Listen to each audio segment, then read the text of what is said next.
Going over natural gas. In this video, we'll be going over my trade idea of the week and the day-by-day probability model. So let's start off with the technical analysis on the 1 hour chart.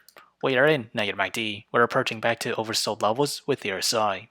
As we extend out to the 4 hour chart, we remain in positive MACD and appears to be approaching to negative MACD as we're seeing increase in the red MACD bars. We're seeing the 9 moving average diverge onto the 18 moving average, the blue and purple lines respectively. As with the daily chart, we remain in positive MACD and slightly off of overbought condition with the RSI. As with the trade idea, I'll be trading UNG, and my position size for it is less than 1% of my portfolio. My long entry is at $15.48, and that is this range here, and that coincides with the 9-day moving average, this blue line. My sell target is at $16.66. My stop loss is at $15.26. However, if I were to open a short position, my entry is at $17.36. My sell target is at $15.71, and my stop loss is at $18.11. So whichever entry price were to hit first, that will be my position of the week.